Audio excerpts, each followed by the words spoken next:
Също както Калин Манолов, по някакъв начин се явявате разпространител на този автор. По някакъв начин го имате като лична кауза. Би могло да се каже. Господин Стоянов, няколко думи за Бо Ин Ра. Това също е псевдоним, предполагам. Какъв е този автор и каква е неговата философия? Да. Не е точно псевдоним. Произнасянето на името, точното произнасяне съгласно указанията дадени от самия автор е Бо Юин Ра. Уин. Юин. Юин. Като се казва с френското и немското с умлават. Аха. Защото става дума веднага за името. Да. Самия автор пише, че при трите срещи Бо Юин Ра не става въпрос за три думи, чието значение би могло да разкрие някаква тайна, макар като всички те да отговарят на определени корени от древни езици. И че тези 7 букви образуват името, еквивалентно на моето субстанциално духовно битие, защото техните звукови и графични стойности отговарят на вечната ми духовна същина. Така, както определено, означена с букви, група от ноти, отговаря на дадена кост. Тоест той е намерил името си. Да. И го е изказал. Своето, така да се каже, истинско име, но той никъде не крие своето гражданско име. Тоест, в този смисъл не е псевдоним, че не се крие зад него. Как се казва? Във всичките му книги гражданското име е винаги изписано. Йозеф Антон Шнайдер Франкен, роден е 1876 година в Ашафенбург до Франкфурт на Майн и е починал 1943 в Лугано, Швейцария, където прекарал последните 20 години от живота си, става и швейцарски гражданин. Може да се каже, че той е един учител на мъдрост от нашето време и че в неговите книги, според неговия така приятел и изследовател Рудолф Шот, неговите книги би трябвало да се причислят към онази особена категория, в която обикновено се включват и така наречените свещени писания на всички времена и народи. Като това учение има и предимството, че не е било подложено на никаква историческа редакция от други лица, които чрез приначаване и пропуски, чрез добавки и преводи, чрез промени и подмени действат като разряжаща киселина върху първоначалната изразна форма. Би могло да се каже също, че напътствените слова на Бо Юин Ра представляват възможния, всъщност дори единствено възможният днес за човека, изчерпателен и надежден израз на това, което винаги е било наричано откровение и по отношение на което съществува един вид мълчаливо и предубедено съгласие, че това принадлежи само на миналото и с него давно вече е свършено. Днес обаче се натъкваме на цял легион, представящи се за пророчески книги, които предявяват подобна претенция, като голяма част от тях търсят открита или прикрита връзка с науката. Без да се изказва никаква преценка за тази литература, нека все пак да се подчертая, че търсенето на връзка с науката показва в какви коловоди се движат подобни писания. С това не казваме нищо против науката, която естествено се смята с право засегната от това неприятно за нея съседство. Все пак неизбежната изключителност на всяко истинско откровение се състои тъкмо в това, че всеки документ за вдъхновената премъдрост Божия трябва безусловно да остане извън чисто умозрителните опити и начинания на познанието, изследването, спекулирането и философстването. Какъв е неговия живот? Каква е неговата история? Той е роден в семейството на потомствени занаятчии и селски работници, в семейство, което не е било заможно. Даже баща му, който преживява финансови затруднения, го е принудил преди да завърши училище да работи известно време и на струга. Така че той не е завършил някакво особено образование, по-късно завършва гимназия, след това учи живопис, за това може да говорим малко по-късно за неговата дейност като художник. И след като навършва 27-8 години, започва една по една да публикува своите книги, които са общо около 40 и които в различни аспекти показват всъщност една и съща изначална действителност. Аспектите са различни, тъй като всички ние се намираме в различно състояние на духа и на душата. И то не само всеки от нас по-отделно, а и един и същи човек през различни дни, през различни години от живота си има различна чувствителност, различни потребности душевни. И затова неговите книги имат за цел да установят контакт с нас по подходящия начин, в подходящото време, това, което за нас е подходящо. И затова неговия съвет е към тези, които са решили да четат тези книги и да вземат от тях каквото могат, след като веднъж са запознали с тях, когато ги препрочитат, да четат само книга, която веднага им проговаря. С която те веднага установяват. Да не се разпилява. Ако дадена от тези книги в момента му е чужда, да оставя на страна да опита с друга. Да, това е разумен съвет. Не звучи ли обаче малко сектантски това, което казвате до тук? Не е ли някакъв вид опит за образуване на общество, последователи негови и въобще каква е в тази смисъл истината? Не най-малко. Няма нищо сектантско в това, което е писано в тези книги. Има ли последователи, има ли общност около него? Той лично на времето още е бил твърдо против образуването на каквато и да била общност около него. Това излишно го е подчертавал. Никога не е говорил публично за книгите си. Само е писал. Хората, след които е живял всекидневния си живот, много от тях въобще не са се досещали с какво иначе се занимава. Той е живял като един обикновен гражданин, съвестен. Не е бил по никой начин бухем, макар и художник. Това му е било чуждо. Изобщо в живота му е бил много непретенциозен, отговарящ на формата, на която той винаги отдавал голямо значение. Тоест, той е бил винаги добре облечен, добре подреден. Имал е стил. Имал е стил. Изобщо стила е много така основна тема в неговия живот и неговото учение. Така ли? Да. Защо?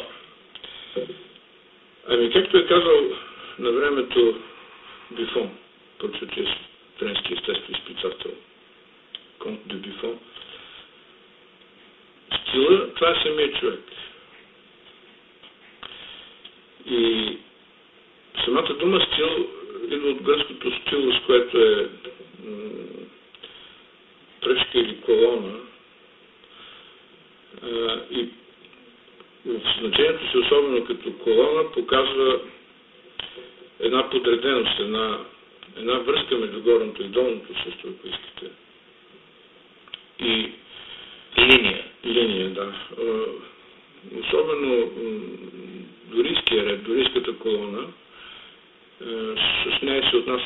към нея се отнасял с особен пиетет Боин-Ра и е съветвал учениците си така да медитират върху нея много често. Като говоря за ученици, нямам предвид хора, които той се бирал около себе. Които от време на време се срещал или разменял писма. Но иначе, това, което е едно от нещата, които ми харесаха при първата ми среща с тези текстове, е, че той по никой начин не търси последователи. Дори изрично казва, че не натрапва по никой начин. Абсолютно му е безразлично как всъщност хората ще възприемат книгите му. Единствено, заради тях самите би се радвал, ако някой от тях извлече нещо от тези книги за себе си добро. Но иначе преценката им не го е засягала истински погледнато. Той не е писал, за да се изяви. Не е писал, за да търси изява. Бил е принуден да го стори по силата на един дълг, който според него е бил прият и поет хиляди години преди земната му инкарнация. И когато той го е разбрал вече като земен човек, че той да оттегне върху него, казва, че това е било най-тежкият момент в живота му. И излишно подчертава, че книгите са писани с кръвта на сърцето му. Много трудно. Защото тази действителност, за която става дума в книгите, тази висша божествена действителност е неизразима адекватност с земното слово. Началото на Евангелието на Йоанна за Словото по никой начин няма предвид човешки език. Макар че много пъти се спекулира на тази тема. Само в България. Да, забелязал съм, че тук обикновено хора, които имат логорея, за да оправдаят, казват, нали в началото без словото, но това е чисто българска интерпретация. А за музиката говорим ли нещо? Вие споменахте, всъщност, когато цитирахте неговото обяснение за името му, той го сравнява с акорди, с музикален. Да, той по натюрел, по дадености е бил човек на изкуството. Не философ, не учен, а човек на изкуството. Споменахте, че е художник. Да, по-късно, да остане време, искате, ще поговорим малко и за това. Но като художник, в научния смисъл на думата, той е имал много тънко чувство към музиката, макар че, за съжаление, той е било само рецептивно. Той самия не е изпълнявал и не е писал музика. Но споменал в разговори и писма, кои са любимите му композитори, особено голямо ударение той поставя върху Бах, който според него е долавял тази висша реалност, когато е писал своите произведения. Също така с много голям пиетет се отнася към Шуберт, към Моцарт, към Бетховен и редица други композитори. От съвременните е ценял Малер. Към Вагнер има много резервирано отношение. Защо? Описва ли някъде защо? Той лично нищо не е писал по това, но хора, които са имали контакт с него. Ами изглежда, че подбудите, или по-скоро изворите, от които е черпил Вагнер, не са били толкова високи и светли. По-скоро езически и там. Може би. Да, това е любопитно. Но да кажем няколко думи за заниманието му с живопис. Да. Той, както споменах, учил, за да стане художник, изучавал е техниката на живописта в известни институти, като Штедъл в Франкфурт, Академията Жулиан в Париж, както и в Виена и Мюнхен. По-нататък той пътува в Швеция, Италия и Гърция и тия пътувания му дават подтик и мотиви за творчество. В тематично и стилово отношение това творчество не е напълно изолирано от нашето време. Някои от ранните му пейзажи напомня за неговия учител Ханс Томан. Докато най-характерните творби от по-късния период показват несъмнено сходство с тенденциите на едно модерно изкуство, стремящо се да надхвърли границите на земно-предметното. Въпреки тези формални сходства обаче има една съществена разлика. Неговите непредметни картини не са плотна борба с материята и със земната реалност, те не са по никой начин абстрактни, а представляват могъщо въздействащи изразни форми на една висша действителност. Свръхсетивното е било винаги присъстваща реалност във вътрешното преживяване на Бо и Нра. Като художник той е изпълнявал същата мисия, каквато и като писател. И тази висша действителност, за която споменах, по собствените му думи е многоизмерна. И предаването на тези впечатления върху двоизмерното платно на картината е било един много труден процес, безспорно, който рядко го е удовлетворявал напълно. Къде могат да се видят негови картини? Няма подготвена изложбена зала някъде в света, където са събрани много от неговите картини. Повечето от тях са собственост на отделни колекционери, частни колекционери. Аз имах самия привилегията, удоволствието да видя немалко оригинали. Един от неговите читатели, който е купувал много картините на времето, вече покойник в Цюрих, който ме покани преди доста години и ми показа, може би, десетки платна. В дома му също има немалко картини запазени. В неговата къща в Лугано в момента живее най-малката му дъщеря, Дати Шнайдер Франклин, която скоро навърши 86 години. Аз имах възможност да посетя този дом няколко пъти, за последен път миналата година. И даже бях поканен с жена ми да преспя там няколко нощи, което почувствах като голяма чест. И там също видях много от картините. В една книга, която е написана от Трудов Шоцер, когато споменах, и е озаглавена художникът Бо Юнира, се съдържат над 40 цветни репродукции на тази картина. Тази книга е на неговите картини. Тази книга е преведена на български, издадена от нашето издателство и има на пазара. Той сами издал и една книга, наречена Светове, в която представлява съчетание на картини и слово. 20 картини, които са придружени с слово, не е обяснение към картините, а нещо като съпровод на картини. Понеже не остана малко време, а искам да прочетем нещо от него.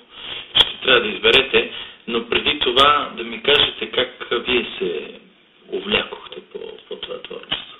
Това ще е опит. Не? Бях съвсем млад още, студент, когато у мой чичо, с който живеехме в една и съща кооперация, както казвахме на времето, видях веднъж, че чете една книга с такъв автор на корицата и го попитах какъв е този човек, китайски, какво е. Не, вика някакъв германец. Не каза някакъв, но германец. Обясни ми, че името не е гражданско име, но аз тогава не знаех нито една дума немски. Все пак съществуваха ранни преводи от 30-те години на български език, на Георги Радев, които той имаше, даде ми да ги прочета, веднага ме грабнаха и това стана по-нататък аз да уча и немски език. Много дължа на този мой чичо. Впрочем, това е небезизвестният преводач от немски език Сташимир Джамджиев, който е преводил от Фаустус, четирилогията на Томас Маньовски и неговите братя. Това ще е интересно за него отделно предаване да направим. С най-голямо удоволствие. Това е хубава идея. Ако искате, той почина преди 20 на години, но изключително много му дължа, защото той ми беше учител в преводаческия занаят, да се каже. А сега, ако ми позволите, 2-3 неща ми се иска да прочета. Едното е във връзка с радостта. Да. Едно от нещата, които ме грабнаха в самото начало, беше, че този човек е много далече от аскетизма. Аз самия по природа съм далече от аскетизма и ме притесняваше това, че пътя към духовното съвършенство може би трябва да мине и през аскетизъм. Той казва по никой начин. Аскетизма сам по себе си е дори вреден. Много хора смятат, че в страданието се ражда истината, но нето няколко думи от него. Бог живее в радостта, не в страданието. Робите на страданието са измислили Бога страдалец. Страданието си ти трябва да поставиш в своя власт, за да стане то слуга и помогач на твоята радост. Любовта представлява централна тема и в неговите книги, както пише и апостол Павел, нямаш ли любов, ти си като кимвал, що звънка. Нали? Така че това е наистина изключително важна тема. Той изцяло подкрепяйки казаното от Исус, призива на Исус, съвета на Исус, обичай ближния си, допълва, обичай и себе си. Защото не можеш да обичаш себе си, защото не можеш ли да обичаш себе си, твърде малко добро ще сториш на ближния си, дори да го обичаш като себе си. Добре, понеже наистина времето изтича, трябва да чуем малко музика, която вие предложихте. Ще ви моля да пазара, но който иска да се свърже с вас... Който иска да се свърже с мен, е добре дошъл. Домашният ми телефон е 9295822. Ще повторя 9295822. Защото това е малко лично частно начинание да се издават тези книги. В голяма степен да. То стана възможно благодарение на помощ на фондация, която има в Швейцария, която по никой начин не е натрапвала помощта си, но когато аз поисках на времето помощи, за да се издават, те предоставиха такава помощ. Добре, казахте, че е хубаво да завършим с добре темперирано пиано на Бах. Един от любимите композитори на вашия автор. Точно така. Само ако ми позволите, накрая, за секунди, искам да завърша с едно стихотворение от неговата книга Възкресение. Стихотворението се нарича Съвет, което според мен е квинтесенция на цялото му учение. И то звучи в превод на български така. Вземи живота си какъвто е. Не дай мисли, друг би могъл да бъде. От своите дни ти никой не кълни. А трябва ли да носиш? Понеси и всичко в своя път ти благослави. Благословен така ще си и ти. Хубаво. Защо Глен Гулд и защо Бах? С една дума. Както споменах, Бах е бил един от любимите композитори на Бор и на Ра. Аз още преди да се срещна с тези книги също имах много голяма слабост и влечение към Бах. А изпълненията на Глен Гулд, според мен, са изключителни. Отличават се от всички останали изпълнители на Бах, на клавирното му творчество, със своята строгост, трезвост и липса на излишна емоционалност. Добре, благодаря Борис Стоянов в Сутрешно кафе. Благодаря на вас, уважаеми слушатели. Останете с програмата на Класик FM радио. Ще се чуем отново от другата събота. Аз съм Явор Дачков и ви пожелавам приятен ден. Завършваме с